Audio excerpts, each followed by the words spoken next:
సమస్యలన్నీ అన్నీ విన్న తర్వాత కూడా ముఖ్యంగా మేము చొరవ తీసుకొని ఈరోజు దాదాపు ఒక 12 కోట్లు 15 కోట్లు 3 కోట్లు ఎక్కువ పెట్టారా? అంటే ఈ మీటింగ్ ఖరీదు మీ అందరికీ ఒక ఒక జిల్లాలో పెద్ద కార్యక్రమం అయిపోద్ది. కానీ మన పంచాయతీ మీద ఎంత అంటే మీరు ఇంత ప్రేమగా వచ్చారు, అందుకని ఆ 12 కోట్లు నుంచి ఒక 15 కోట్ల రూపాయలు, ఆ 15 కోట్లు ఓవరాల్ గా మీరు అడిగిన పనులన్నిటికీ కూడా కలిపి ఆ గ్రామ అభివృద్ధి పనుల కొరకు 15 కోట్లు మంజూరు చేయడం జరిగింది.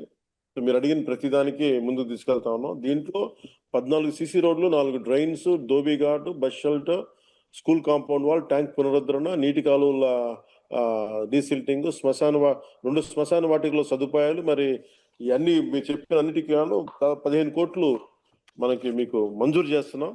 దీనికి గౌరవ మంత్రివర్యులు అచ్చెన్నాయుడు గారికి మనస్ఫూర్తిగా ధన్యవాదాలు తెలుపుకుంటా ఉన్నాం.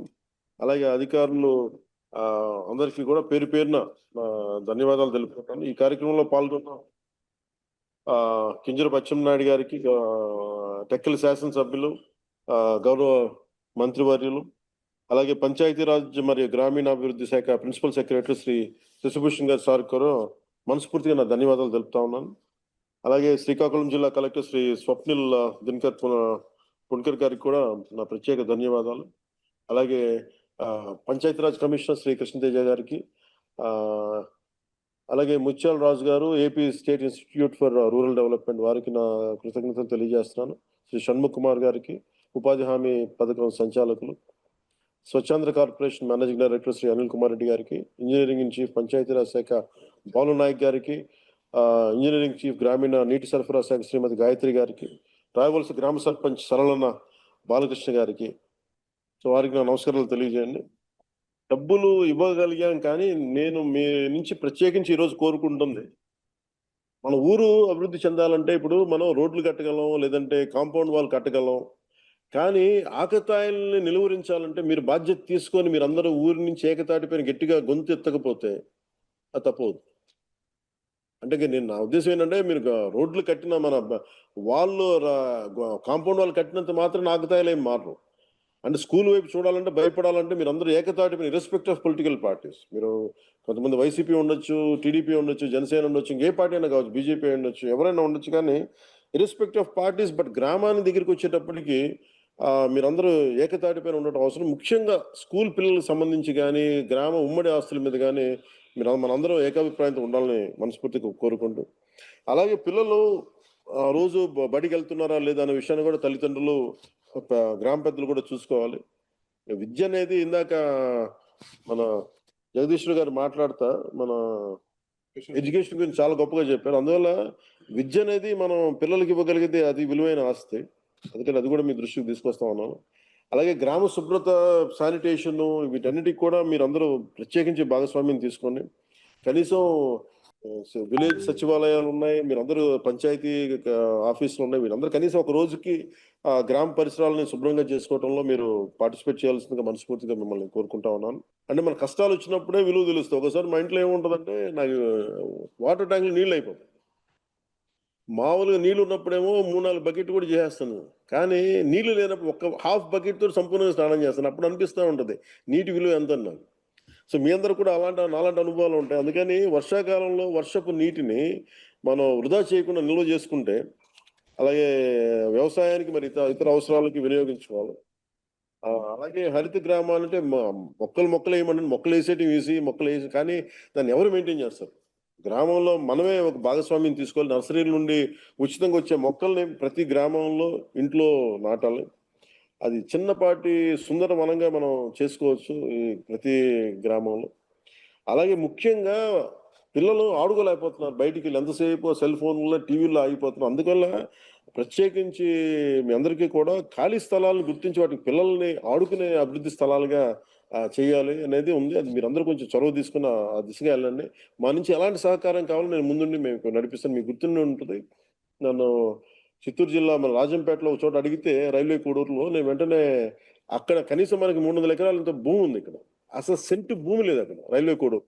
సో నేను ఒక ఎకరం, ఎకరన్నర కొని వాళ్ళకి స్కూల్ కోసం నేను పంచాల్సొచ్చింది.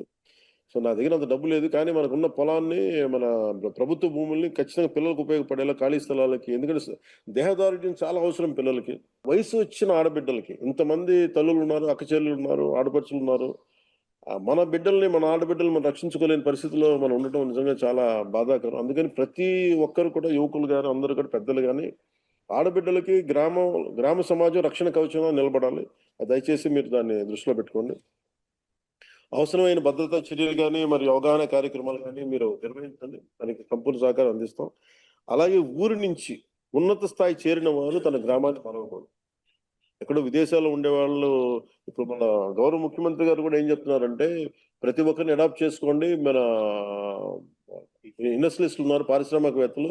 ఈ రాష్ట్రం నుంచి మీరు లబ్ధి పొందారు కాబట్టి ఎవరినో ఒకళ్ళని మీరు తీసుకొని కొంత దత్తత తీసుకోమనే కార్యక్రమం ఉంది. అలాగే ప్రతి ఊరి నుంచి ఉన్నత స్థాయికి చేరిన వారు మన గ్రామాలను మర్చిపోకూడదు. ఇప్పుడు నేను కూడా ఎందుకు మీకు ఇంత నిలబడి మాట్లాడుతున్నానంటే, నా నేల నాకు జీవనాన్ని ఇచ్చింది. ఈ నేల నాకు అన్నం పెట్టింది. ఈ నేల నాకు బతుకునిచ్చింది. అలా నేల కోసం చేయడానికి నేను నా వంతు బాధ్యతగా నేను నిర్వహిస్తా ఉన్నాను. అలాగే మన ఊరు నుంచి వెళ్ళిన వేరే గ్రామాల్లో, వేరే ఊళ్ళలో ఉన్న ప్రతి ఒక్కరికి కూడా ముఖ్యంగా మన టెక్కల్ నియోజకవర్గం, రావివలస పంచాయతీ నుంచి వచ్చిన ప్రతి ఒక్కరు కూడా తిరిగి మన గ్రామం వైపు చూడవలసిందిగా నేను కోరుకుంటా ఉన్నాను. గ్రామాభివృద్ధిలో వారు కూడా వారి వంతు పాత్ర పోషించాలి. అదే నిజమైన అభిమానం. తద్వారా దేశానికి సేవ చేసినట్టు అవుద్ది. చివరగా నేను ఒక్కటి చెప్పాలనుకున్నాను. ఒక్కొక్కరి అంటే మీ అందరి భాగస్వామ్యం చాలా కీలకం. ఈ రోజున 350 మంది ఉండుండొచ్చు కానీ 3500 మంది భాగస్వామ్యం చాలా కీలకం. దాని ఉంటే మీరు అభివృద్ధి దిశగా ముందుకు సాగుతుంది. మనందరం కలిసికట్టుగా పనిచేస్తే రావివలస గ్రామం రాష్ట్రానికి ఆదర్శ గ్రామంగా కాకుండా ఆధ్యాత్మిక పంచాయతీ కూడా నిలుస్తుంది. అది మీ అందరి సహకారంతో మనం ఆశించిన అభివృద్ధిని తప్పకుండా సాధించగలం తెలియజేసుకుంటూ, యోగా డే వస్తుంది. మనకి ఇంటర్నేషనల్ యోగా డే 21 జూన్ 2025 ప్రధానమంత్రి గారు వైజాగ్ వస్తా ఉన్నారు. దీంట్లో మనం ఏంటంటే నిన్న ముఖ్యమంత్రి గారు మాట్లాడుతూ చాలా కార్యక్రమాలు చేస్తా ఉన్నారు మేము అందరం చేయమని. సో మనం 25వ రోజున మీరు కూడా పిల్లలు కానీ మీరు కానీ అంటే నేను అడిగాను మొన్న ముఖ్యమంత్రి గారిని అడుగుతూ ఉంటే ఆసనాలు అంటే ఇప్పుడు నా దగ్గర వక్రాసనం చక్రాసనాలు చేయాలంటే మా అందరికి నడువులు పోయినాయి కదా ఎలా చేయాలని లేదు దాని గురించి ప్రత్యేకమైన ఆసనాలు ఉన్నాయి. సో అలాగే మనం కూడా ఎంతసేపు టీవీలో కూర్చొని అలసిపోయి మనం కూడా కొంచెం ఒళ్ళు కొంచెం వంచితే మంచిగా ఉంటుంది మనకి. అలాగే మనం ఎంతవరకు అయితే వంచగలము, మన వెన్నెముకను ఎంతవరకు వంచగలము, ఎంతవరకు సుఖంగా కూర్చోగలము ఆ పద్ధతిలో యోగా పద్ధతులు ఉన్నాయి. సో మనందరం కూర్చొని మీరు కూడా దాంట్లో పాల్గొనవలసిందిగా కోరుకుంటూ, అలాగే కలెక్టర్ గారికి కూడా ప్రత్యేకించి స్కూల్ పిల్లల చేత, యువకుల చేత, యువకుల చేత make sure that you participate on yoga day, international yoga day. అందుకని ఒకసారి మీ అందరికీ తెలియజేసుకున్నాను. ఒక్కోసారి మరోమారు రావివలస పంచాయతీ ప్రజలందరికీ కూడా మనస్ఫూర్తిగా ధన్యవాదాలు తెలుపుకుంటూ వచ్చిన ఆడపడుచులకి, అక్క చెల్లెలకి, పెద్దలకి, మేధావులకి అందరికీ ధన్యవాదాలు తెలుపుకుంటూ సెలవు తీసుకున్నాను.